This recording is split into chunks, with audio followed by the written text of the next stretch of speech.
Number 5. SCP-1128. Number 5 on our list, 1128, is a terrifying entity that manifests itself as a colossal aquatic predator. It's sometimes described as a being similar to a shark, only in a more grotesque and twisted appearance, with common descriptions across all sightings being a mouth full of teeth. The entity manifests itself as an aquatic predator to anyone who is given a full description of the beast's appearance, either through a written description or a spoken description, so sorry for describing it. Few surviving subjects have described it as resembling a massive monstrous deformed shark. Once a subject is exposed to detailed knowledge of 1128, they become infected by its latent psychic ability, forming a connection. From here, no immediate abnormal changes in behavior or occurrences are present, with the only notable variance being a hesitation to enter bodies of water, for good reason too. Once an exposed subject submerges themselves completely in water, they are caught by 1128. Any submerged water is enough. Subjects are taken mysteriously to an ocean, the location of which is redacted by the Foundation. From here, you are hunted by SCP-1128. The Foundation patrols this unmarked ocean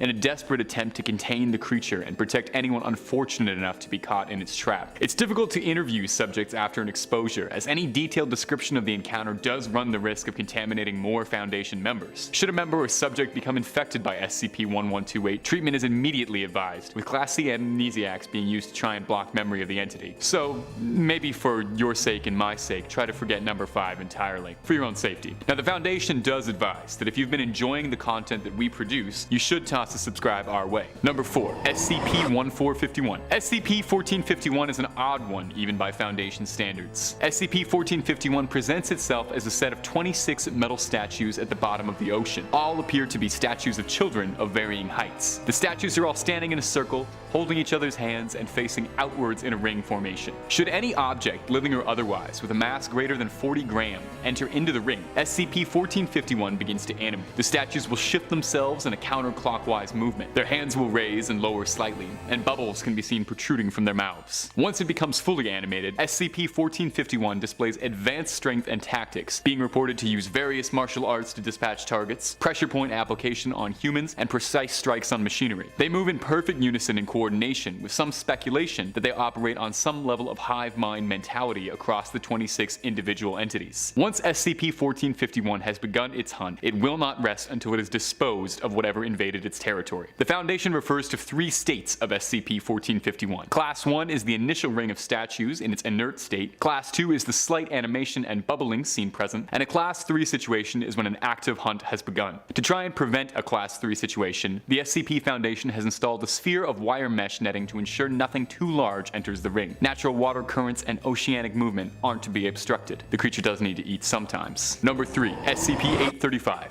SCP-835 manifests itself as a large cluster of polyps resembling a species of coral, although it's significantly larger than any discovered species of coral. The center mass of the cluster is a very large oval with 3-meter-long polyps at each end. SCP-835 does not move, instead anchoring itself to the ocean floor using heaving tentacles that protrude from the polyps. The tentacles are coated in an adhesive substance and have been shown to be incredibly strong, capable of damaging bulkheads and steel. The coral base of SCP-835 is extremely durable and resistant to most attempts to collect any tissue samples, with the Foundation having to use high-powered diamond drill bits to collect even small samples of DNA. SCP-835 emits a large mass of semi-liquid material several times a day from each polyp. The toxic substance appears to be a mixture of digested solids, fecal matters, several bacteria, viruses, and parasites, with many sequences having originated only from 835. So what exactly makes SCP-835 so threatening? Well, sample reports from SCP-835 have shown that it's comprised almost exclusively of human DNA. Its hard shell seems to be recycled tooth enamel, its tentacles matching human flesh. A Level 4 clearance declassified document from the Foundation detailed an encounter with an underwater isolation team, in which 2 members of the isolation team were swallowed by SCP-835, pulled in by its tentacles deep underneath what they had initially thought to be a cave, but realized was the contents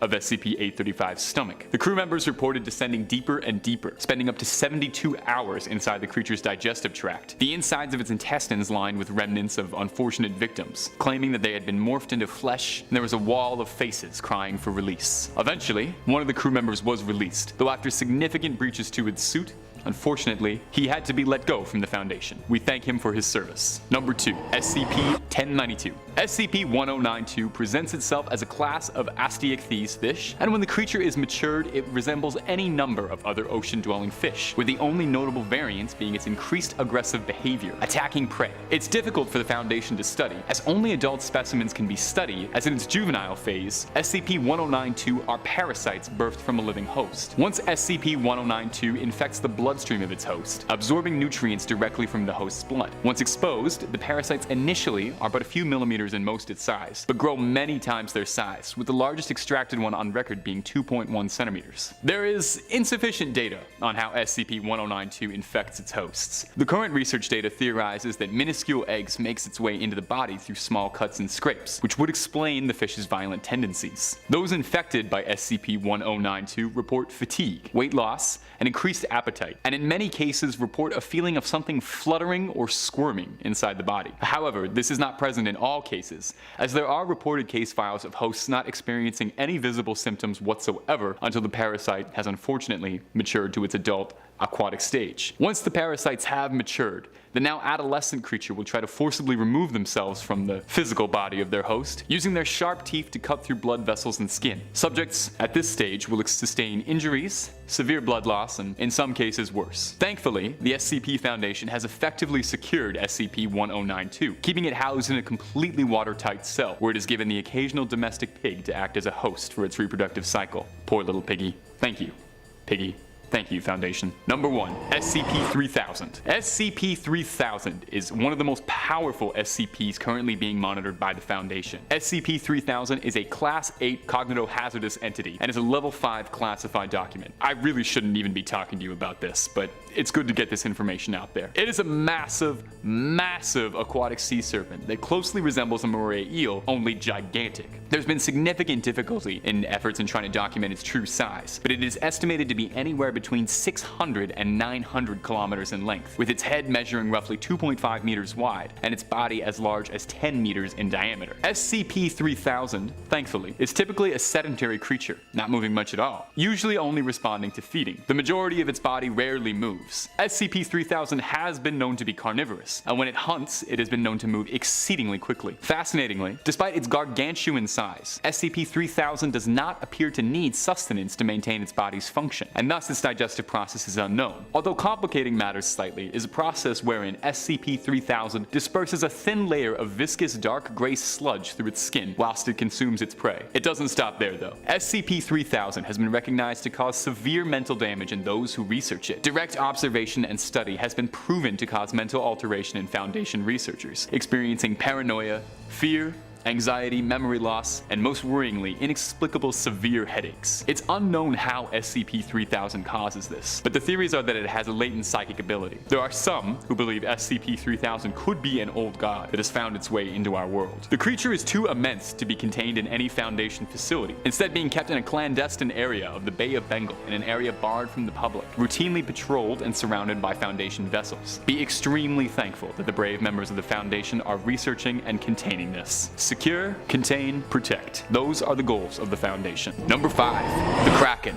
Over the port side, boys! There she blows! Batter down the hatches! The Kraken's here! I'm sorry, I absolutely could not resist. I'm just trying to paint you a picture of the scene here. The Kraken is an absolutely legendary sea monster, harking back to old sailors' tales from the 17th century. It started as an old Nordic legend and was said to haunt the waters from Norway through Iceland. But as its legend grew, stories of the Kraken would be passed throughout the world, carrying on from sea to shining sea. It's widely theorized that the legend of the Kraken began with sightings of the colossal squid, a creature almost as mythical as the Kraken itself. An old fisherman's tale, it's depicted as a colossal cephalopod, capable of crushing a fully stacked galleon with its tentacles and bringing it down to the ocean floor. If the tentacles and its heaving beak aren't enough, it also creates whirlpools around it, as it drags your doomed ship down with it all the way down to Davy Jones's locker. The Kraken probably has one of the best PR agents in the sea monster community, being the subject of stories, songs for centuries. finding its way into numerous movies, a career-making role in Clash of the Titans, a very strong supporting role in the Pirates of the Caribbean franchise really helped elevate it to stardom, even finding its way into a bunch of video games over the years, serving as a boss for players in God of War, Sea of Thieves, and for the real OGs out there, RuneScape as well. When it comes down to who could defeat who, it's not even a question. The Megalodon wouldn't get so much as 30 seconds with the Kraken. The Kraken of lore was crushing ships in seconds. You think it's even gonna notice crushing a shark? Number 4, the Loch Ness Monster. Now, the Loch Ness Monster is probably the most famous sea creature of all time, and probably one of the most famous Scottish things of all time, alongside William Wallace, kilts, and haggis. It's also one of the world's oldest recurring cryptid stories, with the first reports of Nessie going all the way back to the year 565. And since then, Nessie has delighted cryptozoologists the world over, becoming a cultural icon for Scotland and the Loch Ness as a whole. There's been several concentrated efforts to really find the Loch Ness Monster over the years, and while nothing has ever officially shown up on a sonar or radar, that has never stopped the stream of sightings and photos of the Loch's gentle giant. Nessie seems pretty benevolent. There's never been a story or an allegation of the Loch Ness Monster eating or hurting anyone, usually just sticking its cute little head out of the water for a quick little blurry candid to be discussed and analyzed for years. Let's talk serious for a second here. In the ring, squaring up in a 1v1, I've absolutely got Nessie over the Megalodon, easy. That long neck is gonna wrap around the Meg, get that thing lassoed. You know, the Meg is big, sure. But the Loch Ness Monster clearly has some stealth capabilities. I mean, it's been eluding capture for the better part of 1,500 years, so I've got to imagine that Nessie's got to know some pretty good tricks for hiding. But more so than anything, Nessie's got the people of Scotland riding for them. You're not just messing with a sea creature Megalodon, you're messing with a beloved cultural icon. It would be like going to war against raccoons in Toronto. The people just won't stand for it. Number 3, Umubozu, translating to sea priest, is a yokai appearing in Japanese folklore. It's depicted as a large, shadowy figure looming out of the water, appearing to sailors, breaking the ship as it rises, and demanding a bucket from whatever unlucky sailor happens to cross its path.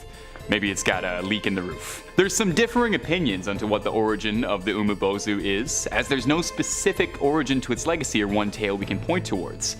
But it's generally agreed that the origin is that they are the spirits of priests who were thrown into the ocean by villagers for one reason or another, and because these priests have had nowhere to lay their bodies to rest, their spirits inhabit the ocean and take the form of a dark specter, haunting and taking retribution on unfortunate souls in the waters. I'd never heard about this creature until researching it for this video, and I've got to say it has got some fantastic folklore. You really should do yourself a favor and look up Umubozu after. The Umubozu rising from the sea and asking if you've got a bucket for it is hilarious. Like it's more of an annoying roommate than a sea monster asking if it can borrow something. Folklore says the Umubozu would cling onto the hull of the ship and shriek at the sailors, sinking them down. The Umubozu's weakness? The smell of smoke, apparently. So if you're looking to get rid of one, light some sage up, I guess, or light something. I'm sure that's very easy to do when you're on a wooden boat in the water. Now, squaring up against the Megalodon. This one, I actually do feel like it could go either way. The Megalodon, giant shark, Umubozu, scary specter. But I am going to give the edge to Umubozu solely because I don't know if it's got an actual tangible physical form or if it's just a shadow monster. You know, Megalodon can't really bite through shadows, I don't think that's one of its powers. As well, I could really see Umubozu pulling that little trick, you know, hanging on to the side of the Meg, asking for a bucket, and then the Megalodon, who presumably doesn't speak any languages, not understanding what's happening, gets dragged down to the bottom of the sea, never to be seen again. Number 2, Skyla and Karabitus. Skyla and Karabitus are sort of like a wrestling tag team duo as far as mythical sea monsters go. They worked in tandem, hounding opposite sides of a narrow strait of water, and famously clashed with the Argo Odysseus, made famous in Homer's Odyssey. The first beast, Skyla, was described to be a dragon-like creature, having 12 feet, 6 long necks, and atop each neck was a head full of razor-sharp teeth. Sailors unlucky enough to pass through Skyla's territory were swooped from their vessel and swallowed whole before they'd even know what would happen. That doesn't sound so bad, you know, all in an instant. There's some speculation that perhaps the original Skyla was a very dramatized account of sailing through an underwater reef, which would definitely provide some explanation as to why a writhing mass of limbs and teeth would be shredding through a ship's hull. But Skyla is only one half of this dynamic duo, the Robin to Batman, and the other half is Karabitus. Karabitus is a little harder to describe as it has no agreed appearance. In the original myth, the Odyssey, Karabitus presents itself as a whirlpool, savagely swirling around, creating the tides and pulling passing ships into their doom. Maybe it's just a little camera shy and it lets its more handsome sibling take a lot of the front-facing business. However, of the two, it could be argued that Karabitus was the more dangerous of the two, as during the Odyssey, Odysseus chose to sail his ship closer to Skyla than Karabitus, figuring that it was wiser to lose 6 men to lose the entire ship. Very wise guy. Now, the Megalodon. Drop out of this one before you even try. A one-on-one is one thing, but a duo battle against a whirlpool and a 6-headed dragon? Save yourself the embarrassment and just clock out and go home. Number 1.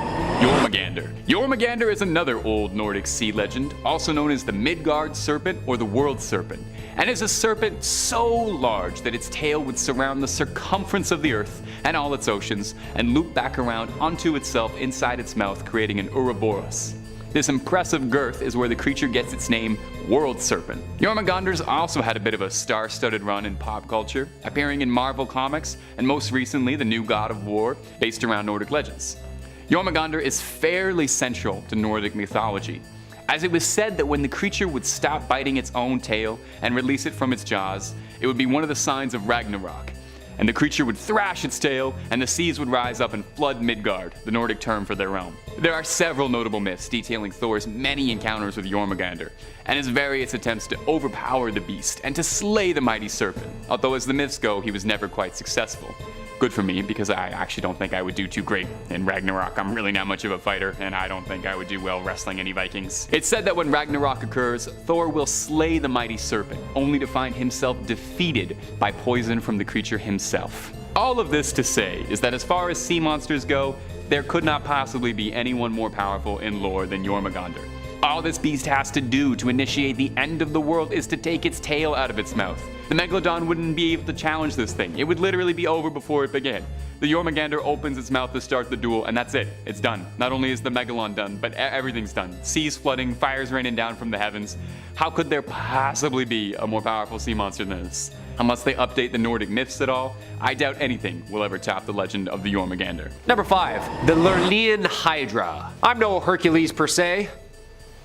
Yeah, nothing. But thankfully, actually, because those are pretty big shoes to fill. Because that dude had to be brave beyond just like deep breaths and good pep talks. Guy had to literally fight like a 10-story condo building. How does one dude equipped with a club and a sword kill a 10-story building with teeth and 3 heads? Well, 5 heads. Well, 10 heads. Depending on how many you cut off, I guess. I guess that's why his name will be remembered and mine will be lost at sea. I guess he was a demigod, half powerful, half regular, a little unfair. By the way, which Hercules did you grow up on? I grew up on the Disney version, and Kevin Sorbo. Ugh, what a hunk. But there's been a lot, including the ancient real guy. She's known as simply the Hydra. As a serpentine water monster in Greek and Roman mythology, it's terrifying. Its lair was at the Lake of Lerna, also known to be the entrance of the underworld. Yikes. In the myth, the monster is killed by Hercules, as the second of his 12 labors. Okay, so this guy did it and then went on to go and do like 10 more. 10-0. Like, how hard can it be, right? I mean, it does have multiple heads. Yeah, it does have that. Also, apparently has poisonous breath and blood so violent that its scent is even deadly. Later versions of the Hydra story added regeneration to the monster's abilities too, so it can just start growing heads back at will. For every head chopped off, the Hydra would regrow 2 heads. So every time the Meg bites a head, there's 2 more. Another 2 are growing. Yeah, good thing this thing was hungry and swallows whales whole, because that's gonna be a lot of protein. Number 4, Jormungandr. Keeping it in the mythology department, we head up a little north. Jormungandr, aka Huge Monster, also known as the Midgard Serpent or the World Serpent. It is a sea serpent and the middle child of Loki and giantess Angrboda. And those middle children, huh? Always the problem kids. I would know. I am one. According to the prose Edda, Odin took Loki's 3 children by Angrboda, Fenrir, Hel, and Jormungandr, and tossed Jormungandr into the great ocean. The serpent grew so large that it was able to surround the entire earth and grasp it in its own tail, as it's referred to as, well, the World Serpent. And apparently, when it releases its tail, Ragnarok will begin. Yeah, basically a destruction to the end of the world. Yeah, all this rich history is so heavy. and gloomy, isn't it? Isn't there like a, the sun will shine like California for all to enjoy? Like, where's that written down? Nowhere, huh? Just cataclysms and monsters. Jormungandr's arch enemy is the thunder god Thor, and apparently a Megalodon too. Cause let's face it, a giant serpent versus a 4-story great white, it would definitely be a good fight. I think if Thor showed up and started smashing up both, it would literally be the best Marvel Universe movie yet. Another encounter comes when Thor goes fishing with the giant Hymir. When Hymir refuses to provide Thor with bait, he strikes the head off Hymir's largest ox to use as his bait. Okay, easy, Roid Rage.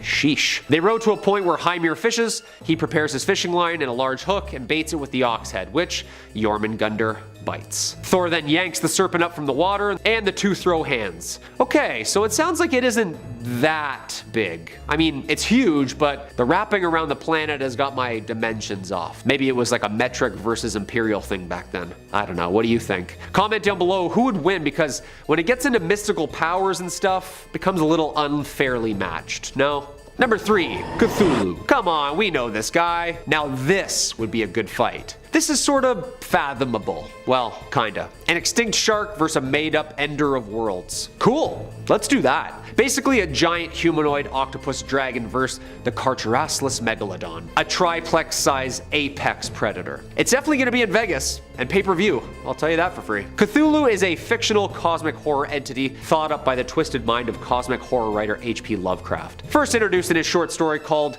The Call of Cthulhu, published by the American pulp magazine Weird Tales in 1928. He's like the first creature Lovecraft pondered up. He's terrifying. He's supposed to bring Armageddon upon us when he wakes up from the bottom of the ocean. Yeah, again, not all sunshine and rainbows with these stories.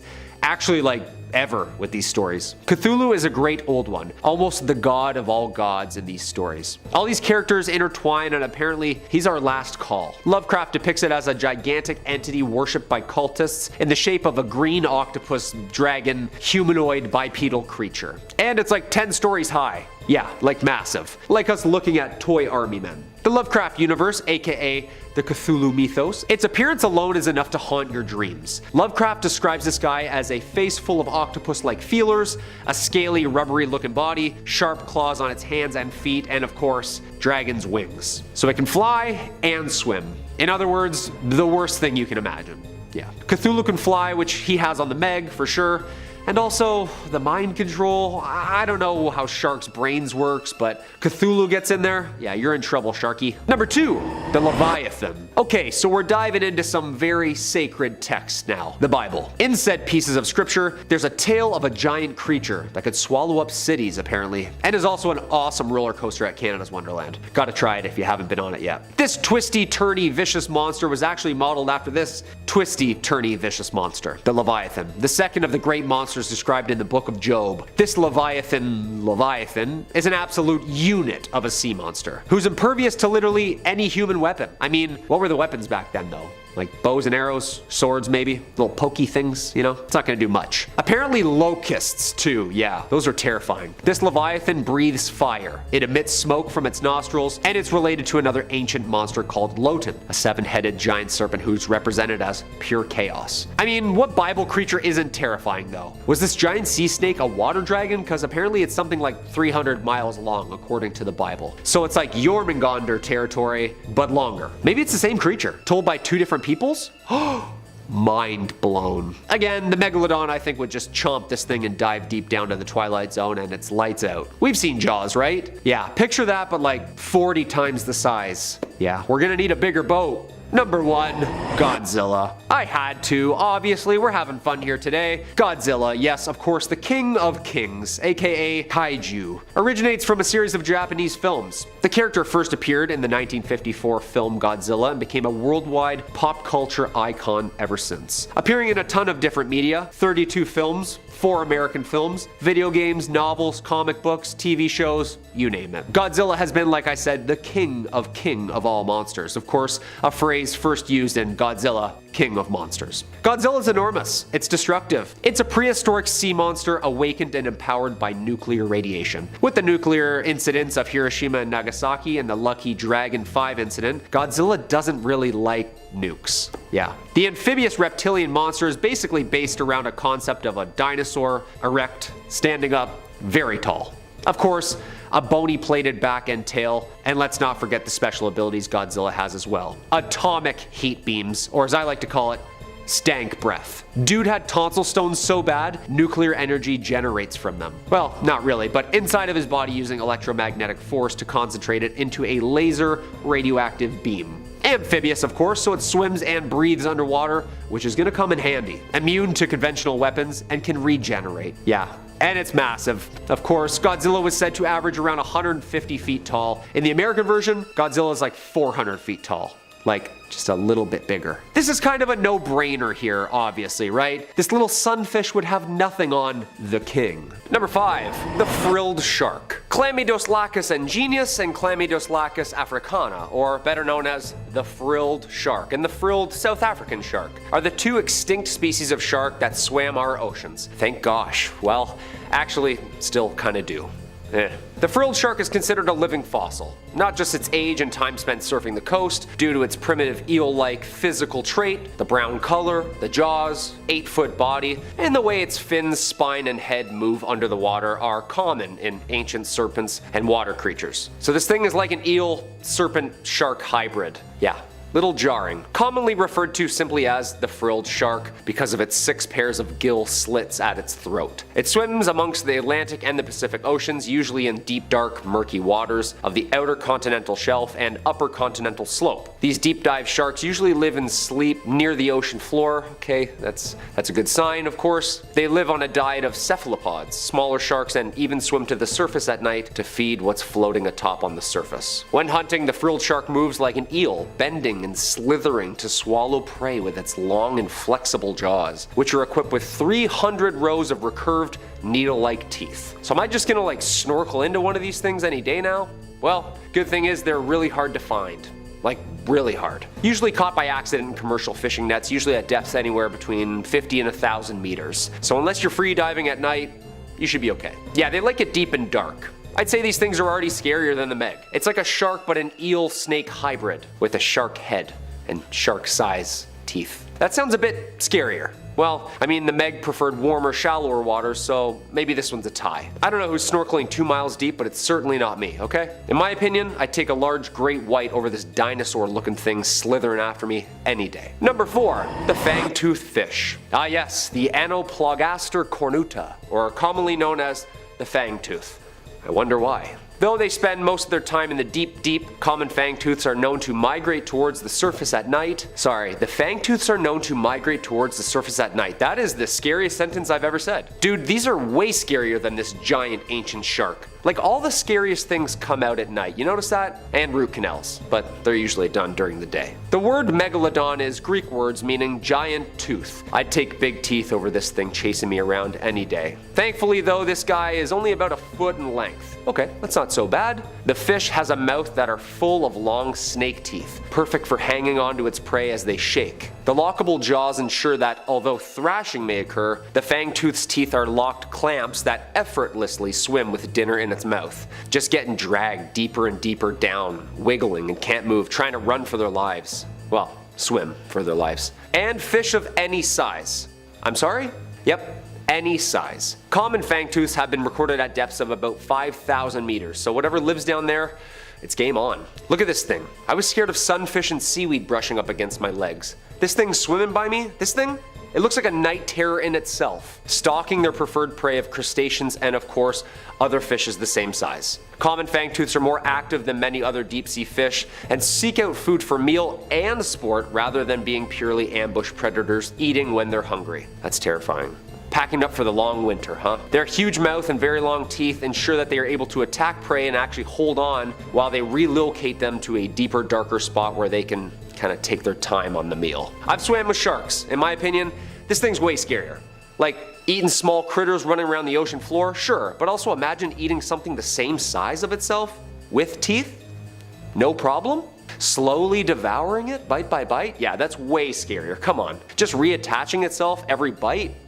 Taking you along for the free ride? Yeah, that's horrifying. And number 3, the big fin squid. Of the genus Magnapinidae family, the big fin squid, or as I like to call it, this ocean alien with shoulders, belongs to a group of rarely seen cephalopods with a distinctive morphology, meaning they're really weird and rare. Magnapini meaning big fin, of course. The first record of us catching and looking at this family comes from a specimen talismani caught off the Azores in 1907. This was our first look at this bizarre fish, but due to the damaged nature of the find, little information could be extracted and was classified just as a squid. The problem is when you pull these things out of its atmosphere, it just looks like a piece of wet crinoline dress all of a sudden. Don't get the whole terrifying effect, you know? In 1956, a similar squid was caught in the South Atlantic, but during the 80s, 2 specimens were found in the Atlantic, then 3 more were found in the Pacific, and eventually the creatures found a place amongst the books as its own species, entering the family Magnapinidae.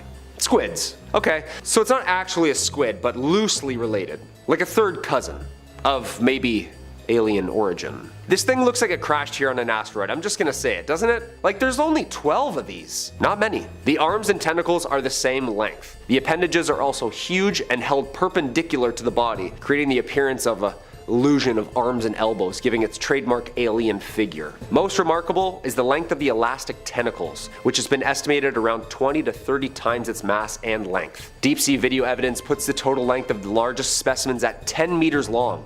Yeah, that's 2 trucks. Close-ups of the body and head show us that the fins are extremely large, being proportionately nearly as big as those of a big fin squid. Hence, the comparison. While they do appear similar, no specimens or samples of the adults have been taken out of the water yet, leaving their exact identity, bodily functions, and internal organs a mystery.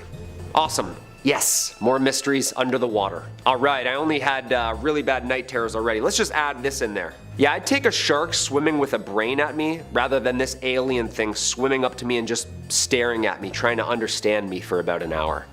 Terrifying. Number 2, the gulper eel. Eurypharynx pelicanoides. The pelican eel, or what I just said, is basically a deep sea eel. Like deep sea. If you've seen the Ridley Scott's Alien film franchise or the Predator universe, you'll know that this thing looks exactly like that. Yeah, am I wrong? But instead of like 8 feet tall, it's only 3 feet tall. Yeah, still terrifying. The pelican eel has been described by many synonyms, yet nobody has been able to demonstrate that more than one species of pelican eel exists. Riding solo, huh? That's creepy. One of a kind kinda deal. It's also commonly known as the gulper eel, or umbrella mouth gulper eel, due to its terrifying size and function of its mouth. The mouth and jaws resemble a pelican's gulp, hence the name. The morphology of the pelican eel can be difficult to describe because they're so fragile and oddly shaped that they become damaged when they're pulled out of the deep sea's immense pressure. We can't just swim all the way down there and take pictures, you know? The pelican eel's most notable feature, its mouth, which is much larger than its body, like 5 times the size. The mouth is loosely hinged and can be opened wide enough to swallow a fish 3 times its size. This thing has like a lower mandible of a python, just like unhinging it before dinner. The lower jaw is hinged at the base of the head with no body mass behind it, making the head look abysmally huge. It's basically a swimming mouth with a spine, tail, and I think a brain? Yeah, we don't really know yet. With dot-sized eyes, yeah. It usually is always moving too, rarely stationary. It hunts in some sort of folded state. The pelican eel's mouth has the capability to change to an inflated shape when hunting, giving the mouth its notably massive appearance. Dude, the mouth unfolds like the James Webb telescope. Like 100 working parts. Technically, it's like a geometric shape unfolding as a mouth, followed by stretching, like a cootie catcher. Remember those? This thing eats like a cootie catcher. When the pelican eel is in pursuit of its prey, it slowly starts unfolding itself. Imagine this thing's trucking behind you, unhinging its jaw, slowly the closer it gets. The head and jaw structure unfold and spread horizontally, not vertically. Okay, that's scarier all of a sudden. The unspreading event, or as I like to call it, lunch, is followed by the inflation of the mouth from the stretchable skin of the head, which it feeds on prey. Then, water's expelled via the gills. Okay, so it's basically a large strainer, and after it eats, it blows itself out, releases all the water back into the water. Just wrings itself out. Come on, this thing is horrifying. Thank gosh it only eats crustaceans and creepy little crawlies on the bottom seafloor. And number 1, the phantom jellyfish. Stygiomedusa gigantea. I love that word. Commonly known as the giant phantom jellyfish, is a part of the monotypic genus of deep sea jellyfish. Stygiomedusa. With only around 110 sightings in 110 years, it's a jellyfish that is rarely seen. Well, I guess like once a year. I don't know, I'm not really good at math. Believed to be widespread throughout the world, it thrives in all oceans and seas, with the exception of the Arctic Ocean. Yeah, a little too cold for it. The Monterey Bay Aquarium remotely operated underwater vehicles have only sighted the beast 27 times in 27 years. Dude, what's with all the matching numbers? Is this CIA run? A study conducted by the Journal of the Marine Biological Association of the UK revealed info regarding the species and had this to say. The Gigantea is thought to be one of the largest invertebrate predators on this planet. One more time please. The largest predator. It is commonly found in the ocean's midnight zone, reaching depths of about 7,000 meters. Deepest human free dive is about 300 meters. Okay. Yeah, we're good. Unless you have a wide lung span. The largest predators in the deep sea, the giant phantom jellyfish's typical prey consists of plankton and small fish. The S. gigantea tends to be dominant in locations with a low productivity system, meaning it deters other predators of fish. Like, it likes it quiet. A shy eater, I'd say. However, when this thing is hungry, it battles squids, eels, and even whales. Okay, never mind. Just when I thought this thing was really cute, it fights off whales for food. The first specimen, weighing in at 100 pounds, was collected in 1899, but it wasn't recognized as its own species until 1959. Imagine this thing chasing you and catching you, tangling you in like 100 feet of netting tentacles so it can just eat you slowly. Does this thing have a consciousness? Like, you can kind of tell if a shark is swimming near or close to you or what it's kind of feeling. This thing just slowly, softly swimming towards you before it ingests you? Way scarier. Like, I'm convinced these landed here. The oceans are way scarier than things on land. We haven't even started to uncover the whole ecosystem yet.